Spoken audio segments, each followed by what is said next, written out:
쌀쌀한 11월 아침, 서울 근교의 작은 장례식장에는 국화꽃 향이 짙게 배어 있었습니다. 검은 상복을 입은 사람들이 조용히 발걸음을 옮기며 고인의 마지막 길을 배웅하고 있었죠. 정민은 영정사진 앞에 무릎을 꿇고 앉아 아버지의 얼굴을 바라보고 있었습니다. 75세의 나이로 세상을 떠난 박기수, 그는 중견 건설회사를 일궈낸 사업가였지만 동시에 정민에게는 20년 동안 함께 살아온 소중한 가족이었어요.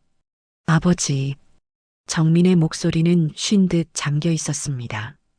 지난 몇 년간 아버지의 병세가 악화되면서 밤낮 없이 간병을 했던 탓에 그녀의 얼굴에는 깊은 피로가 서려 있었어요. 38살의 나이에도 불구하고 화장 한 번 제대로 하지 못한 채 수수한 검은 옷만 입고 있는 모습이 어딘지 쓸쓸해 보였죠. 안녕하세요. 인생의 향기입니다. 이야기를 시작하기 전에 구독과 좋아요, 알림 설정 부탁드립니다. 그럼 이어서 사연 들려드리겠습니다. 누나, 이제 일어나요. 둘째 아들 정훈이 정민의 어깨를 가볍게 두드렸습니다. 사람들이 다 기다리고 있어요. 정민은 천천히 일어나 아버지의 영정사진에 마지막 인사를 올렸습니다. 그동안 아버지와 함께했던 수많은 기억들이 머릿속을 스쳐 지나갔어요. 어머니가 일찍 돌아가신 후 오로지 정민만이 아버지 곁을 지켰습니다. 형들은 각자 가정을 꾸리고 바쁘다는 핑계로 가끔 얼굴만 비쳤지만 정민은 아버지의 식사부터 약 챙기기, 병원 동행까지 모든 것을 도맡아 했었죠. 장례식이 끝나고 사람들이 하나둘 자리를 떠나자 가족들은 작은 회의실로 모였습니다. 변호사 김태섭이 서류 뭉치를 꺼내며 자리에 앉았어요. 50대 중반의 그는 날카로운 눈매와 차분한 말투로 유명한 변호사였습니다. 그럼 고인의 유언에 따라 상속 내용을 발표하겠습니다. 김태섭 변호사의 목소리가 조용한 회의실에 울려 퍼졌어요. 정민은 가슴이 두근거렸습니다. 아버지가 생전에 무엇을 남겨주셨을지 궁금했지만 동시에 두려움도 있었어요. 혹시 형들과의 관계가 더 복잡해지지는 않을까 하는 걱정이 들었거든요. 고인 박기수 씨의 전 재산은 약 50억 원으로 추산됩니다.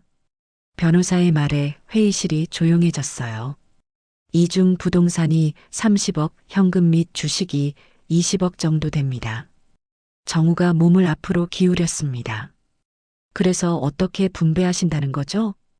김태섭 변호사는 서류를 넘기며 계속 말했어요. 유언장에 따르면 모든 재산은 장남 정우 씨와 차남 정훈 씨가 6대 4의 비율로 상속받게 됩니다. 정민의 얼굴이 하얗게 질렸습니다. 그럼 저는요? 유언장에는 따님에 대한 언급이 없습니다. 변호사의 대답은 너무나 담담했어요. 회의실이 갑자기 무거운 침묵에 휩싸였습니다. 정민은 귀를 의심했어요. 20년 동안 아버지를 돌봤는데 단 1원도 받을 수 없다는 게 말이 되나요? 그녀의 손이 떨리기 시작했습니다. 아버지가 정말 그렇게 하셨나요? 정민의 목소리는 간신히 들릴 정도로 작았어요.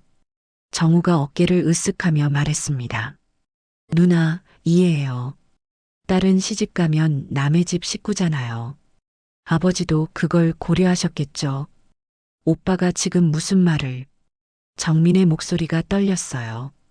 정훈도 거들었습니다. 누나, 형 말이 맞아요. 우리는 박씨 성을 이어가야 하는 사람들이고 누나는 언젠가 결혼하면 다른 성씨가 되잖아요. 아버지가 그걸 생각 안 하셨을 리가 없어요. 정민은 믿을 수 없다는 표정으로 형들을 바라봤습니다. 그동안 가족이라고 생각했는데 결국 자신은 그들에게 잠시 머물다 갈 사람에 불과했던 걸까요? 그럼 어머니가 남기신 목걸이는요? 정민이 마지막 희망을 걸고 물었어요. 어머니의 유품인 진주 목걸이는 그녀에게 유일한 추억의 물건이었거든요. 김태섭 변호사가 또 다른 서류를 펼쳤습니다. 그것도 장남이 관리하도록 되어 있습니다. 정민의 눈에 눈물이 맺혔어요. 어머니의 목걸이마저 빼앗긴다는 현실이 너무나 가혹했습니다. 그녀는 자리에서 일어나 창밖을 바라봤어요. 회색빛 하늘이 마치 자신의 심정을 대변하는 것 같았습니다.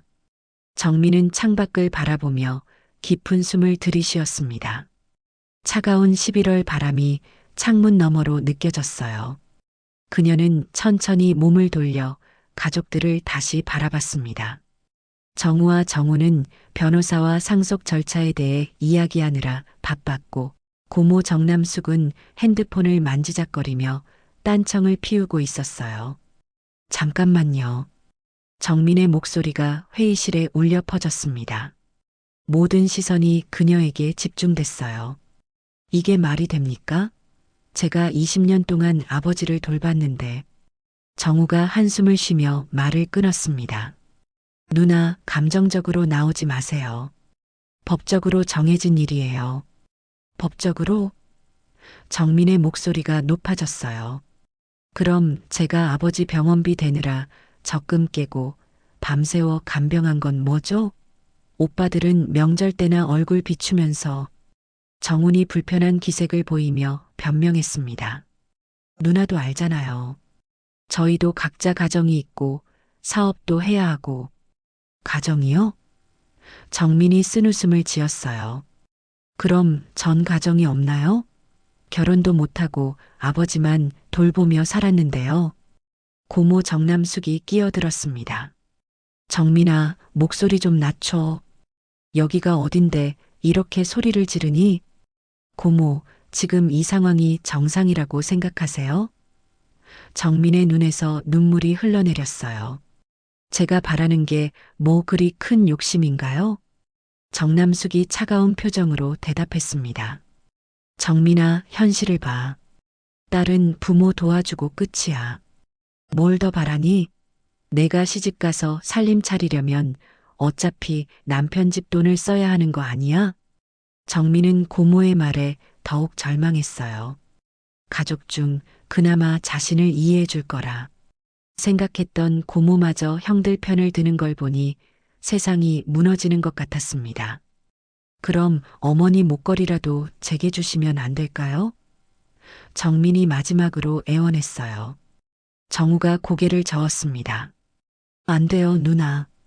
그것도 집안 대대로 내려오는 유품이에요. 제가 맏며느리에게 물려줘야죠. 맏며느리요? 정민의 목소리가 떨렸어요. 그럼 전 뭐예요? 이 집안 사람이 아니라는 거예요? 김태섭 변호사가 조심스럽게 끼어들었습니다.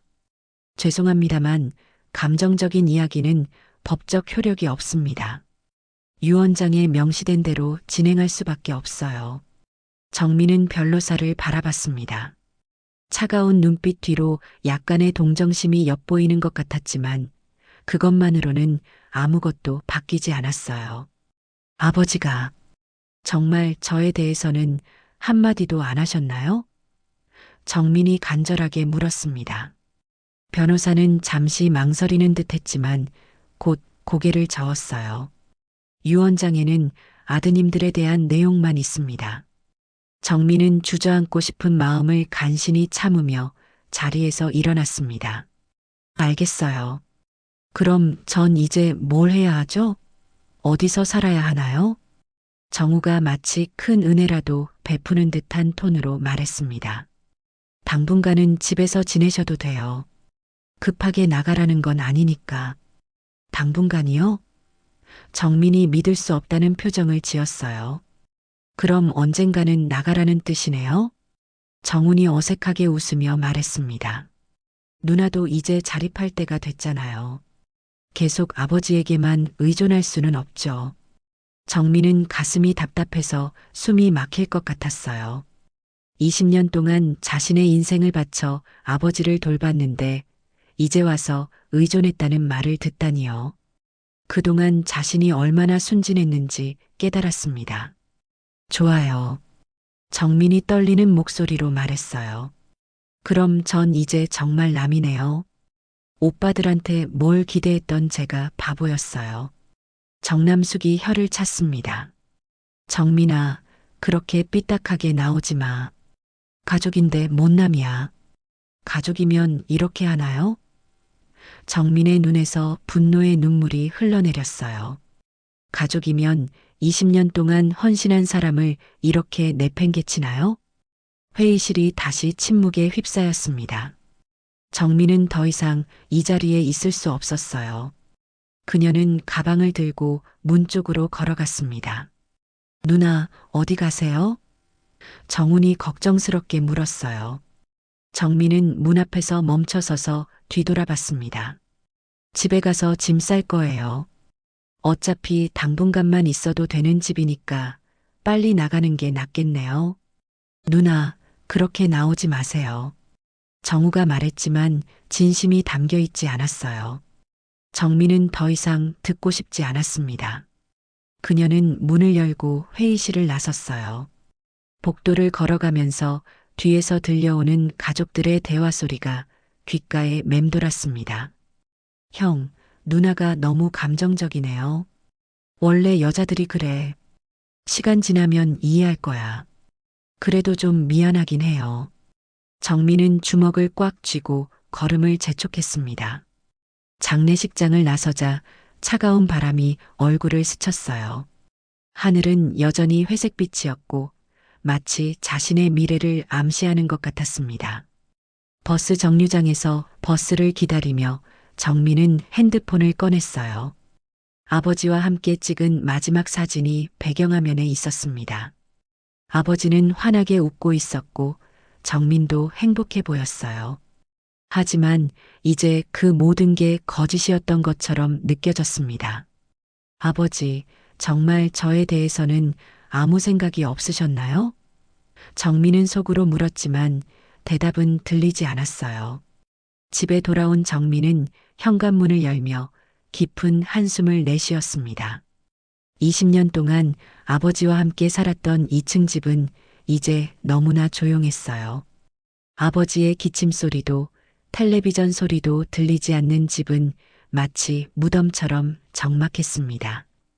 정민은 거실 소파에 털썩 주저앉았어요. 오늘 있었던 일들이 꿈만 같았습니다. 아직도 믿기지 않았어요. 아버지가 정말 자신에게는 단 한 푼도 남기지 않으셨다는 게 말이죠. 그녀는 눈을 감고 지난 20년을 되돌아봤습니다. 21살에 대학을 졸업하고 교사가 된 후 정민은 줄곧 아버지와 함께 살았어요. 어머니가 돌아가신 후 아버지가 너무 외로워하시는 것 같아서였죠. 친구들은 독립하라고 했지만 정민은 아버지 곁을 떠날 수 없었습니다. 그리고 5년 전 아버지가 당뇨와 고혈압으로 쓰러지신 후부터는 본격적인 간병이 시작됐어요. 매일 새벽 5시에 일어나 아버지 약을 챙기고 아침을 준비한 후 학교에 갔습니다. 수업이 끝나면 바로 집으로 달려와서 아버지 상태를 확인하고 저녁을 준비했어요. 주말에는 병원에 모시고 가거나 필요한 물건들을 사러 다녔죠. 연애할 시간도 친구들과 만날 여유도 없었습니다. 그동안 뭘 했던 거지? 정민이 중얼거렸어요. 그녀는 아버지 방으로 올라갔습니다. 방 안에는 아직 아버지의 냄새가 남아 있었어요. 침대 옆 협탁에는 약통들이 가지런히 놓여 있었고 벽에는 아버지가 좋아하던 서의 작품이 걸려 있었습니다. 정민은 아버지의 옷장을 열어봤어요. 정리해야 할 것들이 너무 많았습니다. 형들은 아마 이런 일은 모두 자신에게 맡길 것 같았어요. 상속은 받지 못하면서 뒷정리는 해야 하는 상황이 억울했지만 그래도 아버지의 물건들을 남들 손에 맡기고 싶지는 않았습니다. 옷들을 하나씩 꺼내면서 정민은 또다시 눈물이 났어요.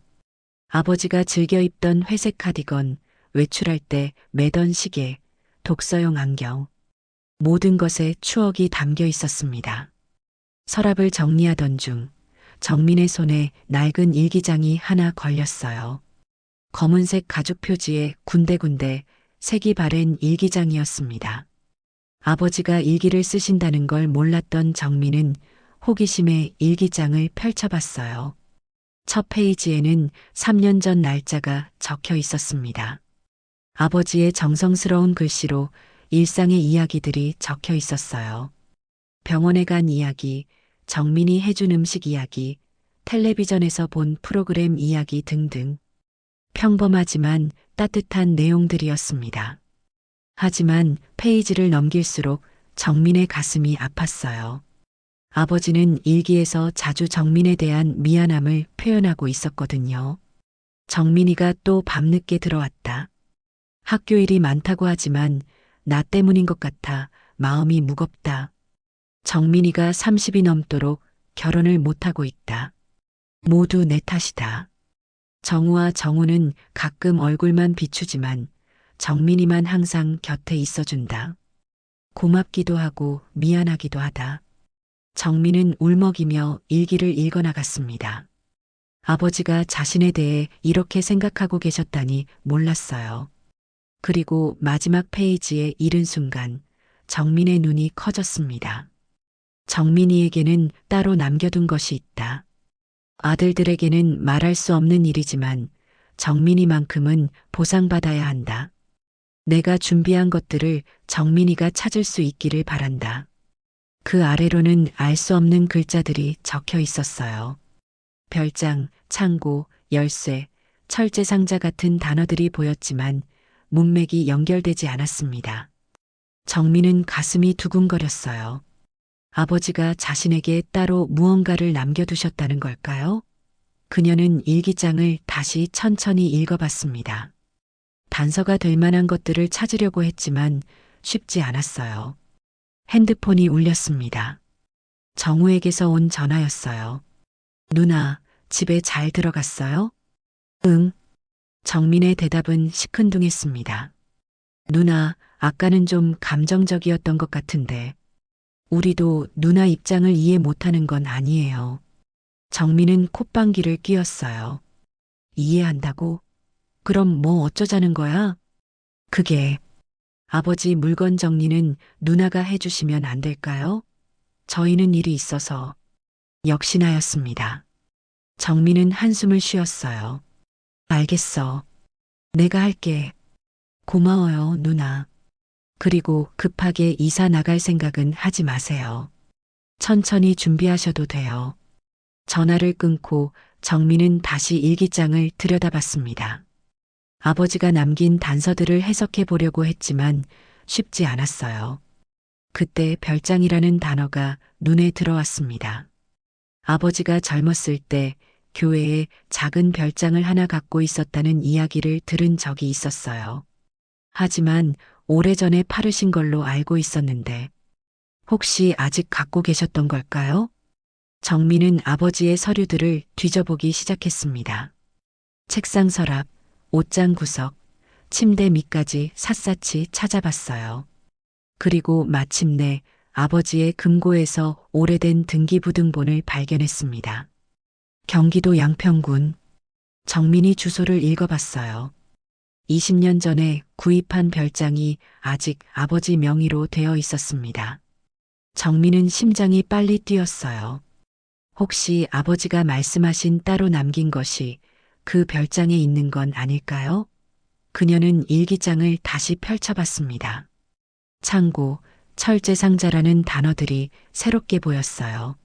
하지만 동시에 의심도 들었습니다. 정말 아버지가 자신에게 뭔가를 남겨두신 걸까요?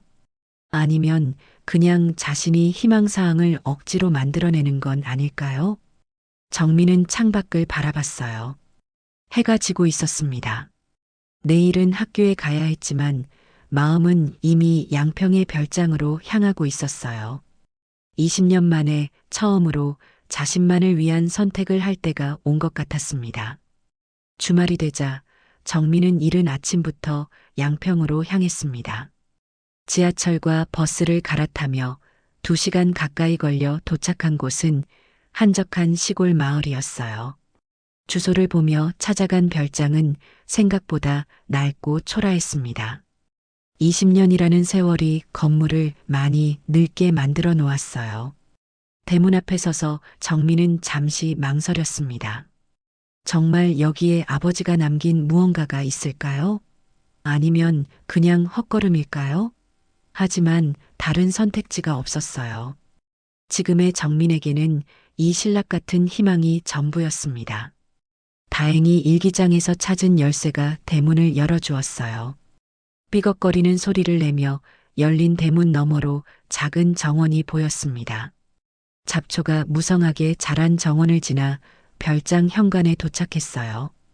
또 다른 열쇠로 현관문을 열자 곰팡이 냄새가 코를 찔렀습니다. 아버지가 정말 여기에 뭔가를 숨겨두셨을까? 정민이 중얼거리며 안으로 들어갔어요. 별장 내부는 간단한 구조였습니다. 거실과 작은 부엌, 그리고 침실 하나가 전부였어요. 가구들은 먼지를 뒤집어 쓰고 있었고, 오랫동안 사람이 살지 않았다는 걸 보여주고 있었습니다. 정민은 일기장을 다시 꺼내 단서들을 확인했어요. 창고라는 단어가 계속 눈에 띄었습니다. 별장 뒤쪽으로 돌아가니 작은 창고가 하나 있었어요. 하지만 창고 문은 굳게 잠겨 있었고 일기장에서 찾은 열쇠들로는 열리지 않았습니다. 열쇠가 따로 있나? 정민은 창고 주변을 살펴봤어요. 창고 옆에는 낡은 화분들이 놓여 있었는데 그 중 하나를 들어보니 바닥에 또 다른 열쇠가 숨겨져 있었습니다. 창고 문이 열리자 정민의 눈이 커졌어요. 안에는 오래된 농기구들과 함께 구석에 천으로 덮인 상자 하나가 놓여 있었습니다. 심장이 두근거렸어요. 혹시 이게 아버지가 말씀하신 그것일까요? 천을 걷어내자 철제 상자가 나타났습니다. 상자에는 자물쇠가 채워져 있었는데 다행히 일기장에서 찾은 작은 열쇠가 맞았어요. 상자를 열자 정민은 숨이 멎을 뻔했습니다. 상자 안에는 두꺼운 봉투와 함께 작은 캠코더가 들어 있었어요. 봉투를 열어보니 현금이 꽤 많이 들어 있었습니다. 대충 세어봐도 500만 원은 넘어 보였어요. 하지만 더 중요한 건 캠코더였습니다. 정민은 떨리는 손으로 캠코더를 켰어요. 화면에 아버지의 얼굴이 나타나자 눈물이 핑 돌았습니다. 화면 속 아버지는 많이 야위어 있었어요. 아마 돌아가시기 몇 달 전에 촬영한 것 같았습니다. 정민아, 아버지의 목소리가 캠코더에서 흘러나왔어요. 이 영상을 보고 있다는 건 내가 내 일기를 찾았다는 뜻이겠구나.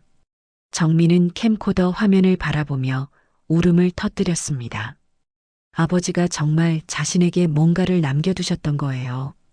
미안하다, 정민아. 아버지가 너무 비겁했다. 유언장에는 너에 대한 이야기를 쓸 수 없었어. 내 오빠들이, 그리고 주변 사람들이 반대할 게 뻔했거든. 아버지의 목소리는 쉰 듯 떨리고 있었어요. 하지만 아버지는 안다. 내가 얼마나 많은 걸 희생했는지, 얼마나 힘들었는지 말이야. 20년 동안 너 하나만 믿고 살았다. 내 오빠들은 가끔 얼굴만 비쳤지만 너는 항상 내 곁에 있어줬어. 정민은 소리내어 울었습니다.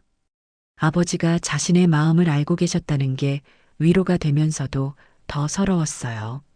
영상은 계속 이어졌습니다. 정민아, 이 상자에 있는 돈으로는 부족하지만 아버지가 너를 위해 따로 준비한 게 있다. 화면 속 아버지가 서류 뭉치를 꺼내 보여주었어요. 여기 부동산 등기부가 있다.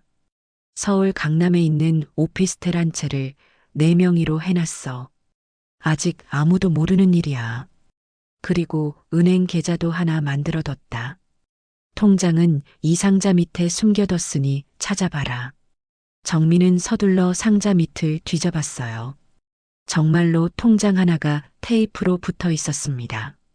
통장을 보니 잔액이 8천만 원이나 되어 있었어요. 이 모든 걸 공개적으로 할 수 없어서 미안하다. 내 오빠들이 알면 분쟁이 일어날 게 뻗거든. 하지만 이건 온전히 내 것이야. 아버지가 내게 주는 마지막 선물이다. 아버지의 목소리가 점점 작아졌어요. 정민아, 이제 내 인생을 살아라. 아버지 때문에 포기한 것들을 다시 찾아라. 결혼도 하고 행복해져라.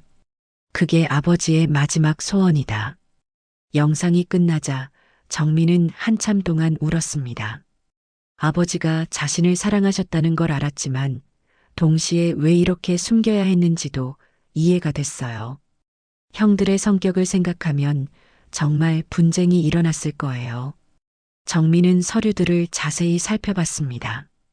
강남의 오피스텔은 현재 시세로 3억 원 정도 되어 보였어요. 통장에 8천만 원과 합치면 거의 4억에 가까운 재산이었습니다. 형들이 상속받은 것에 비하면 적지만 정민에게는 새로운 시작을 할 수 있는 충분한 돈이었어요. 하지만 동시에 복잡한 감정이 들었습니다. 아버지가 자신을 사랑하셨다는 건 기뻤지만 왜 이렇게 숨겨야 했는지가 서러웠어요. 그리고 형들에게 이 사실을 알려야 할지도 고민이었습니다. 정민은 캠코더와 서류들을 다시 상자에 넣고 별장을 나섰어요. 돌아가는 길에 마음은 복잡했지만 처음으로 희망이 생겼습니다. 이제 정말 새로운 시작을 할 수 있을 것 같았어요. 하지만 집에 돌아와서 정민은 또 다른 고민에 빠졌습니다. 이 모든 걸 형들에게 말해야 할까요? 아니면 아버지의 뜻대로 비밀로 해야 할까요? 일주일이 지났지만 정민은 여전히 고민 중이었습니다. 아버지가 남긴 영상과 재산에 대해 형들에게 말해야 할지 아니면 조용히 혼자만 알고 있어야 할지 결정하지 못했어요. 학교에서 수업을 하면서도 계속 그 생각만 했습니다. 정민 선생님, 괜찮으세요? 동료 교사인 김은주가 걱정스럽게 물었어요. 요즘 많이 피곤해 보이시는데. 아, 네. 괜찮아요. 정민이 억지로 웃으며 대답했습니다. 아버지 장례 치르고 나서 좀 정신이 없어서요. 하지만 마음속으로는 여전히 갈등이 계속되고 있었어요. 아버지의 뜻을 따라 조용히 있어야 할까요? 아니면 형들의 태도에 대한 복수 차원에서라도 이 사실을 공개해야 할까요? 그날 저녁 집에 들어가니 정우가 거실에 앉아 있었습니다. 정민은 깜짝 놀랐어요. 오빠, 언제 왔어요? 누나 앉아봐요. 할 이야기가 있어요. 정우의 표정이 심각했습니다. 정민은 불안한 마음으로 소파에 앉았어요. 혹시 아버지가 남긴 것들에 대해 알게 된 걸까요? 누나, 이 집 말인데요. 정우가 말을 꺼냈습니다. 빨리 정리해야겠어요. 정리요? 네. 이 집도 매매 계약을 진행하려고 해요. 시세가 꽤 괜찮거든요. 정민의 얼굴이 굳어졌습니다. 그럼 전 어디서 살라고 하는 거예요? 누나도 이제 독립할 때가 됐잖아요.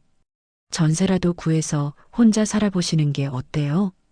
정우는 마치 당연한 일이라는 듯이 말했어요. 오빠는 정말. 정민이 한숨을 쉬었습니다.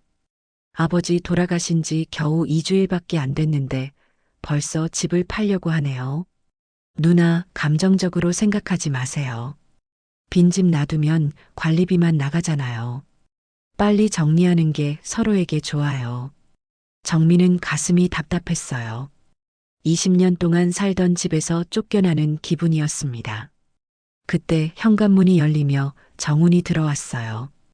형, 누나한테 얘기했어요? 정훈이 물었습니다. 지금 하고 있어. 정우가 대답했어요. 정훈이 정민에게 미안하다는 표정을 지었습니다. 누나, 미안해요. 하지만 이 집 유지비가 만만치 않거든요. 유지비요? 정민이 어이없다는 표정을 지었어요. 제가 20년 동안 여기 살면서 관리한 건 생각 안 하세요? 그건 그거고. 정우가 말을 흐렸습니다. 정민은 더 이상 참을 수 없었어요. 아버지가 남긴 영상에서 들었던 말들이 떠올랐습니다. 내 오빠들이 알면 분쟁이 일어날 것이라던 아버지의 걱정이 이해가 됐어요. 좋아요. 정민이 일어나며 말했습니다. 그럼 전 나갈게요. 하지만 한 가지 말씀드릴 게 있어요. 형들이 정민을 바라봤어요. 아버지가 저에게 따로 남겨주신 게 있거든요.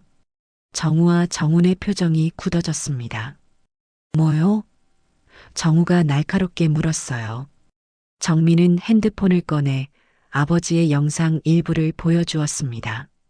화면에서 아버지가 정민이를 위해 따로 준비한 게 있다고 말하는 부분이었어요. 이게 뭐죠? 정훈이 당황하며 물었습니다. 아버지가 저를 위해 남겨주신 거예요. 오피스텔 한 채와 예금 계좌가 있어요. 정우의 얼굴이 빨갛게 달아올랐습니다. 그게 무슨 소리예요? 아버지가 그런 걸 숨겨놨다고요? 네. 아버지가 직접 촬영한 영상도 있어요.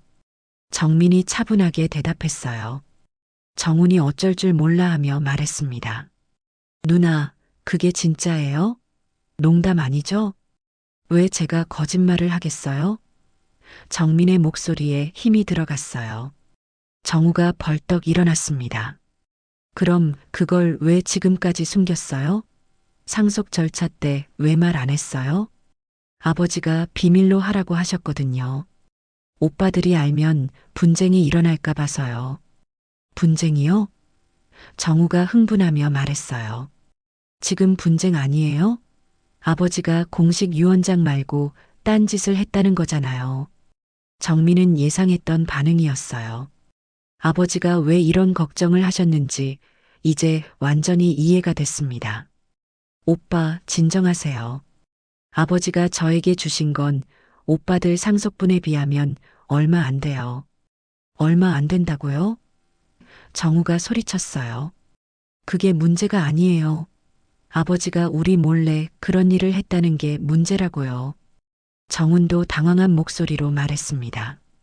누나, 그 서류들 다 어디 있어요? 보여주세요. 왜요? 확인하려고요? 정민이 비웃었어요. 저보고 집에서 나가라고 하면서 이제 와서 뭘 확인하려고 하세요? 정우가 핸드폰을 꺼냈습니다. 김 변호사한테 전화해야겠어요. 이건 법적으로 문제가 있을 수 있어요. 법적으로요? 정민이 웃었어요. 아버지가 본인 돈으로 본인 명의로 사신 걸 누구 맘대로 문제 삼아요? 정훈이 중간에서 말렸습니다. 형, 일단 진정해요. 누나도 흥분하지 마시고. 하지만 정훈은 이미 변호사에게 전화를 걸고 있었어요. 김 변호사님, 저 정우인데요. 급한 일이 생겼어요. 정민은 한심하다는 표정으로 형들을 바라봤습니다. 아버지가 걱정하신 일이 정확히 일어나고 있었어요. 형들은 자신들의 상속분에는 관심이 많으면서 정민이 받은 건 한 푼도 용납할 수 없다는 듯이 굴고 있었습니다. 좋아요. 정민이 말했어요. 그럼 법적으로 해결하시죠. 저도 변호사 선임할게요. 정우가 전화를 끊고 정민을 노려봤습니다. 누나가 먼저 숨긴 거잖아요. 왜 우리를 속였어요? 속였다고요? 정민의 목소리가 높아졌어요. 오빠들이 저를 어떻게 대했는데 그런 말을 해요? 아버지 재산. 한 푼도 안 주면서 집에서 나가라고 했잖아요. 집안이 아수라장이 되었습니다. 20년 동안 쌓인 감정들이 한꺼번에 터져 나오고 있었어요. 아버지가 그토록 걱정했던 가족 분쟁이 현실이 되고 있었습니다. 며칠 후 변호사 사무실에는 긴장감이 감돌고 있었습니다. 김태섭 변호사를 비롯해 정우가 새로 고용한 변호사, 그리고 정민이 선임한 변호사까지 한자리에 모였어요. 가족 간의 문제가 이렇게 법정 다툼으로 번질 줄은 아무도 예상하지 못했을 겁니다. 자, 그럼 정리해 보겠습니다. 김태섭 변호사가 서류를 펼치며 말했어요. 고인 박기수 씨가 생전의 따님 정민 씨 명의로 부동산과 예금을 마련해 둔 것은 사실로 확인됩니다. 정우가 불편한 표정을 지었습니다. 그런데 그게 법적으로 문제가 없는 건가요? 정민의 변호사인 이소영이 대답했습니다. 고인이 본인 재산으로 본인 생전에 합법적으로 처리한 일입니다. 증여세만 제대로 처리하면 아무 문제가 없어요. 하지만 상속인들에게 알리지 않고 몰래 한 일 아닙니까? 정우의 변호사가 반박했어요. 상속과는 별개의 문제입니다. 이소영 변호사가 차분하게 설명했어요. 피상속인이 생전에 자녀 중 한 명에게 재산을 미리 주는 것은 흔한 일입니다. 회의실 분위기가 점점 더 팽팽해졌어요. 정민은 가족들의 얼굴을 바라보며 복잡한 마음이 들었습니다. 정말 이렇게까지 해야 하는 건가 싶기도 했지만 형들의 태도를 보니 다른 방법은 없을 것 같았어요. 그런데 정민 씨, 김태섭 변호사가 조심스럽게 말했습니다. 아버님께서 남기신 영상에서 또 다른 언급이 있었다고 하던데. 정민이 고개를 끄덕였어요. 네, 맞아요. 어떤 내용인지 들어볼 수 있을까요? 정민은 잠시 망설였지만 결국 입을 열었습니다. 아버지가 무덤 근처에도 뭔가를 묻어두셨다고 하셨어요. 회의실이 조용해졌습니다. 모든 사람이 정민을 바라봤어요. 무덤 근처에요? 정훈이 놀란 목소리로 물었습니다. 네. 영상에서 그랬게 말씀하셨어요. 정확한 위치는 아버지 무덤에서 동쪽으로 10걸음 큰 소나무 아래라고 하셨어요. 정우가 어이없다는 표정을 지었습니다. 그럼 우리가 무덤을 파헤쳐야 한다는 말이에요? 아버지 무덤이 아니라 그 근처예요. 정민이 정정했어요. 아버지가 미리 땅을 파고 묻어두셨다고 하시더라고요. 김태섭 변호사가 심각한 표정을 지었습니다. 그런데 그게 사실이라면 공개적으로 확인해야 하지 않을까요? 공개적으로요? 정민이 당황했어요. 네. 상속 관련된 일이니까 모든 상속인이 입회한 상태에서 확인하는 게 좋겠습니다. 이소영 변호사도 동의했어요. 정우가 고개를 저었습니다. 아니에요. 저는 그런 일에 참여할 수 없어요. 아버지 무덤 근처를 파헤친다는 게 말이 됩니까? 하지만 형, 정훈이 망설이며 말했어요. 만약 정말 뭔가 있다면. 없어요. 정우가 목소리를 높였어요. 누나가 지어낸 이야기일 거예요. 아버지가 그런 분이 아니셨어요. 정민은 형의 말에 상처받았어요. 자신을 거짓말쟁이 취급하는 게 참을 수 없었습니다. 그럼 오빠는 안 와도 돼요. 정민이 단호하게 말했어요. 저 혼자 확인할게요. 안 됩니다. 김태섭 변호사가 말렸어요. 법적 효력을 인정받으려면 공증인과 상속인들이 모두 입회해야 해요. 결국 며칠 후 모든 관련자들이 아버지 묘소에 모였습니다. 공증인과 변호사들, 그리고 형제들까지 모두 왔어요. 정훈은 끝까지 반대했지만 정훈의 설득으로 마지못해 참석했습니다. 정말 여기 뭔가 있을까요? 정훈이 불안한 목소리로 물었어요. 정민도 확신이 서지 않았어요. 아버지의 영상이 확실했지만 혹시 잘못 기억한 건 아닐까 하는 걱정이 있었거든요. 동쪽으로 10걸음. 정민이 중얼거리며 걸어갔어요. 정말로 큰 소나무가 하나 서 있었습니다. 여기인 것 같아요. 정민이 말했습니다. 인부들이 조심스럽게 땅을 파기 시작했어요. 30cm 정도 파자 딱딱한 게 걸렸습니다. 뭔가 있어요. 인부가 소리쳤어요. 모든 사람이 몰려들었습니다. 땅속에서 플라스틱 상자가 하나 나왔어요. 상자는 완전히 밀봉되어 있었고 안에 습기가 들어가지 않도록 세심하게 포장되어 있었습니다. 이게 정우도 놀란 표정을 지었어요. 공증인이 상자를 열어보니 안에는 또 다른 영상 파일과 서류들, 그리고 현금이 들어 있었어요. 현금만 해도 2천만 원은 넘어 보였습니다. 모든 사람이 조용해진 가운데 영상을 재생했어요. 화면에 아버지가 나타나자 정민의 눈에 다시 눈물이 맺혔습니다. 정민아, 이 영상을 보고 있다면 내가 정말 내 말을 믿고 여기까지 왔다는 뜻이구나. 아버지의 목소리가 들려왔어요. 미안하다. 아버지가 너무 복잡하게 만들었구나. 화면 속 아버지가 서류를 들어 보였습니다. 이건 추가로 내게 주는 보험금 증서야. 아버지가 몰래 가입해둔 보험이 있어. 수익자는 너로 되어 있어. 5억 원이야. 정우와 정훈의 얼굴이 하얗게 질렸어요. 그리고 이 현금은 당장 필요할 비용이야. 아버지가 내게 주고 싶었던 마지막 선물이다. 이제 정말 자유롭게 살아라, 정민아. 영상이 끝나자 한동안 아무도 말을 하지 못했습니다. 정민은 아버지가 자신을 위해 이렇게 많은 준비를 해두셨다는 게 믿기지 않았어요. 동시에 왜 이렇게 숨겨야 했는지에 대한 서러움도 밀려왔습니다. 이제 믿으시겠어요?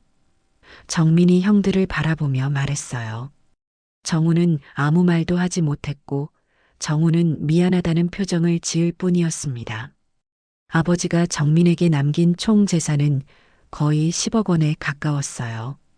여전히 형들의 상속분보다는 적었지만 정민이 새로운 인생을 시작하기에는 충분한 금액이었습니다.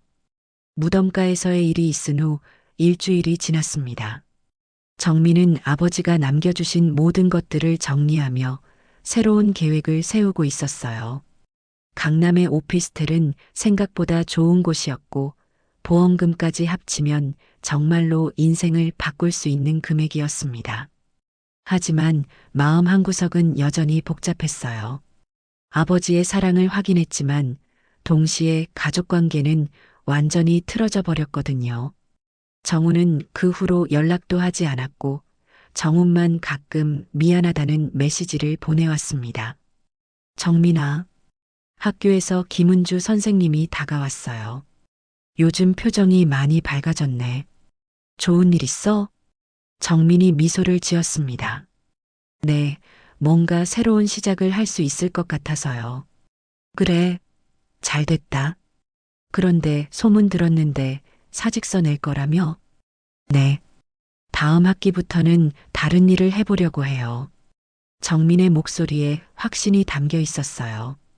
사실 정민은 오랫동안 꿈꿨던 일이 있었습니다. 미술학원을 운영하는 것이었어요. 아이들을 가르치는 일도 좋아했지만 더 자유롭게 예술을 가르치고 싶었거든요. 이제 그 꿈을 실현할 수 있는 기회가 생긴 거였습니다. 그날 저녁 정민은 아버지 무덤을 찾았어요. 국화꽃 한 다발을 들고 조용히 묘비 앞에 앉았습니다. 아버지, 저예요. 정민이 조용히 말했어요. 오늘 사직서를 냈어요. 이제 정말 제 인생을 살아보려고요.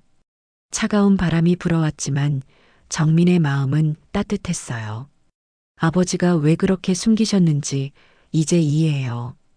오빠들 반응 보니까 정말 분쟁이 일어났을 거예요. 하지만 아버지, 전 이제 괜찮아요. 아버지가 저를 사랑하셨다는 걸 알았으니까요. 정민은 가방에서 아버지의 일기장을 꺼냈어요. 그 후로 계속 가지고 다니며 읽어봤는데 읽을 때마다 아버지의 마음을 더 깊이 이해할 수 있었습니다. 아버지, 제가 원망스러웠을 거예요. 20년 동안 결혼도 안 하고 곁에만 있어서요. 하지만 전 후회하지 않아요. 아버지와 함께한 시간들이 소중했거든요. 그때 뒤에서 발소리가 들렸어요. 정민이 돌아보니 정훈이 서 있었습니다. 누나.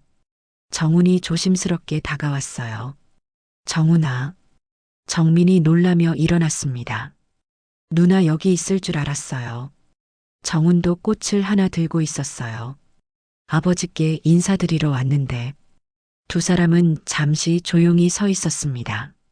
서로 할 말이 많았지만 어떻게 시작해야 할지 몰랐어요. 누나 미안해요. 정훈이 먼저 말했어요. 그때 너무 심했어요. 괜찮아. 정민이 대답했지만 목소리에는 여전히 서운함이 남아 있었어요. 형한테도 계속 얘기하고 있어요. 우리가 잘못했다고. 하지만 형은 아직 화가 많이 나 있어서 정민이 쓴웃음을 지었습니다. 정우 오빠는 아직도 화가 나 있어요? 뭐가 그렇게 화날 일인지 모르겠네요. 누나가 숨겼다고 생각하고 있어요. 처음부터 말했으면 이렇게 안 됐을 거라고. 그럼 처음에 말했으면 오빠들이 이해해줬을 것 같아요? 정민이 반문했어요. 아버지 유언장 발표할 때 오빠들 반응 봤잖아요. 딸은 시집 가면 남의 집 식구라고 했잖아요. 정우는 할 말이 없었어요. 그 말이 맞았거든요. 정우나, 전 이제 정말 괜찮아요. 정민이 진심으로 말했어요. 아버지 덕분에 새로운 시작을 할 수 있게 됐어요. 더 이상 과거에 매달리고 싶지 않아요. 누나는 우리를 용서할 수 있어요? 정민은 잠시 생각했습니다. 용서라는 게 뭘까요? 형들의 잘못을 없었던 일로 만드는 걸까요? 아니면 그냥 더 이상 원망하지 않는 걸까요? 용서보다는 이해하게 된 것 같아요. 정민이 천천히 말했어요. 오빠들도 각자 입장이 있었을 거고, 저도 제 입장이 있었고요. 하지만 이제 서로 다른 길을 가는 게 좋을 것 같아요. 다른 길이요? 네. 전 제 인생을 살 거예요. 오빠들도 오빠들 인생을 사시고요. 가족이지만 너무 얽매이지 말고 각자 행복하게 살면 되는 거 아닐까요? 정우는 조금 아쉬워 보였지만 고개를 끄덕였어요. 누나가 행복하면 그게 제일 중요하죠. 두 사람은 함께 아버지 무덤에 꽃을 놓고 인사를 드렸습니다. 예전 같은 친밀감은 없었지만 그래도 서로를 원망하지는 않는 정도의 관계로 정리된 것 같았어요. 누나, 새로 시작하는 일 잘 되길 바랄게요. 정훈이 인사하며 말했어요. 고마워, 정훈아. 너도 건강하게 잘 살아. 정훈이 떠나고 나서 정민은 혼자 더 오래 머물렀습니다. 해가 지고 있었지만 마음은 평온했어요. 이제 정말 새로운 시작을 할 준비가 됐다는 생각이 들었습니다. 아버지, 저 이제 정말 제 인생 살아볼게요. 아버지가 바라셨던 대로 행복하게 살 거예요. 걱정하지 마세요. 저녁 바람이 조용히 불어왔고 정민은 마치 아버지가 대답해 주시는 것처럼 느꼈습니다. 이제 정말 모든 게 끝났고 새로운 시작만 남은 것 같았어요. 1년 후 강남의 번화한 거리에 정민 아트 스튜디오라는 간판이 걸린 작은 미술학원이 문을 열었습니다. 정민은 아버지가 남겨주신 오피스텔을 개조해서 꿈에 그리던 미술학원을 차린 거였어요. 깔끔하게 정리된 실내에는 아이들의 그림 작품들이 벽면을 가득 채우고 있었습니다. 선생님, 오늘 뭐 그려요? 8살 지수가 큰 눈을 반짝이며 물었어요. 오늘은 자유화를 그려볼까? 지수가 가장 좋아하는 것을 그려보자. 정민이 환하게 웃으며 대답했습니다. 예전 학교에서 가르칠 때와는 완전히 다른 분위기였어요. 정해진 교육과정에 얽매이지 않고 아이들의 창의성을 자유롭게 키워줄 수 있어서 정민은 매일이 즐거웠습니다. 선생님은 뭐 그릴 거예요? 다른 아이가 물었어요. 정민은 잠시 생각하더니 캔버스를 꺼냈습니다. 선생님은 가족을 그려볼까? 아이들이 신기해하며 정민을 바라봤어요. 정민은 붓을 들고 천천히 그림을 그리기 시작했습니다. 캔버스에는 한 남자가 의자에 앉아 있고 그 옆에 젊은 여자가 서 있는 모습이 그려졌어요. 두 사람 모두 평화로운 미소를 짓고 있었습니다. 우와, 누구예요? 아이들이 물었어요. 우리 아버지와 나야. 정민이 부드럽게 말했습니다. 아버지는 이미 하늘나라에 계시지만 항상 내 마음속에 계셔. 그림을 그리면서 정민은 지난 1년을 되돌아봤어요. 학원을 준비하느라 바쁜 나날들이었지만 정말 행복했습니다. 39살의 나이에 처음으로 온전히 자신만을 위한 선택을 할 수 있었거든요. 학원이 끝나고 아이들을 모두 보낸 후 정민은 조용히 차를 마시며 창밖을 바라봤어요. 거리에는 퇴근하는 사람들로 붐비고 있었습니다. 예전 같으면 집에 서둘러 가서 아버지 저녁을 준비해야 했을 시간이었어요. 문득 핸드폰이 울렸습니다. 정훈에게서 온 메시지였어요. 누나, 뉴스 봤어요. 축하해요. 정민이 고개를 갸우뚱하며 인터넷 뉴스를 검색해 봤어요. 그리고 깜짝 놀랐습니다. 지역 언론에 자신의 학원이 소개되어 있었거든요. 부모 간병으로 꿈을 포기했던 여성, 늦깎이 창업으로 제2의 인생 시작. 기사 제목을 보니 민망하기도 했지만 한편으로는 뿌듯했어요. 기자가 며칠 전에 인터뷰를 요청했을 때는 대수롭지 않게 생각했는데 이렇게 기사가 날 줄은 몰랐습니다. 기사 내용을 읽어보니 정민의 이야기가 상세하게 나와 있었어요. 20년 동안 아버지를 돌보며 자신의 꿈을 미뤄뒀다가 아버지가 남긴 유산으로 새로운 시작을 하게 된 이야기였습니다. 물론 가족 갈등에 대한 자세한 내용은 없었지만 딸의 헌신과 부모의 사랑에 대한 감동적인 내용으로 구성되어 있었어요. 기사 댓글란에는 응원의 메시지들이 많이 달려 있었습니다. 딸도 아들과 똑같은 자식인데 정말 대단하네요. 저도 부모님 간병하고 있는데 힘이 됩니다. 늦어도 꿈을 포기하지 않는 모습이 멋져요. 정민은 댓글들을 읽으며 뭉클했어요. 자신과 비슷한 상황에 있는 사람들이 이렇게 많다는 것도 새롭게 알게 됐습니다. 그때 학원 문이 열리며 누군가 들어왔어요. 정민이 고개를 들자 정우가 서 있었습니다. 1년 만에 보는 큰 오빠의 모습은 많이 야위어 보였어요. 오빠. 정민이 놀라며 일어났습니다. 누나.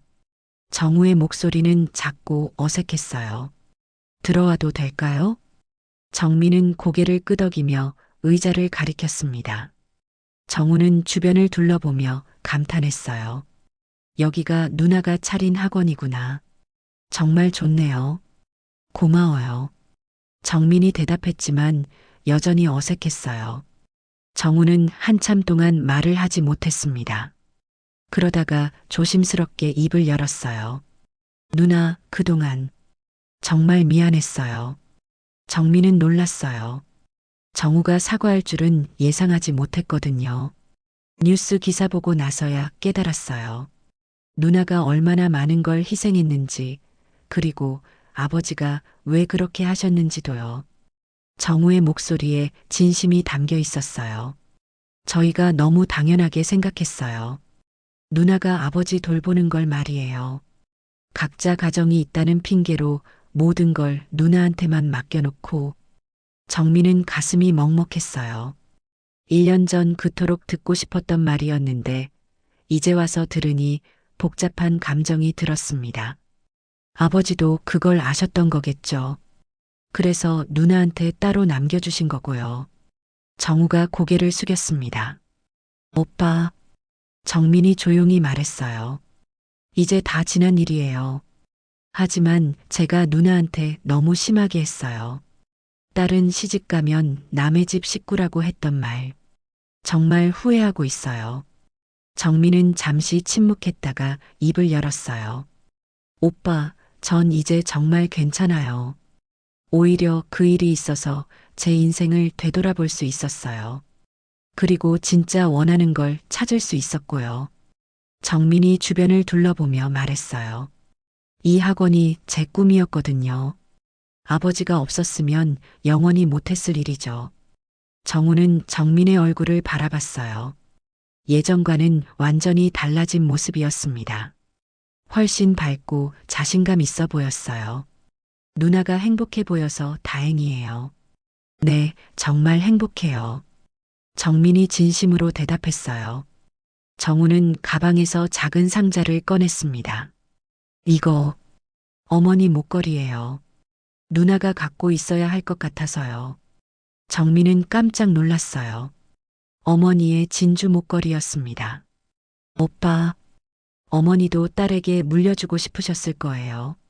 제가 너무 고집부렸네요. 정민은 목걸이를 받아들며 눈물이 핑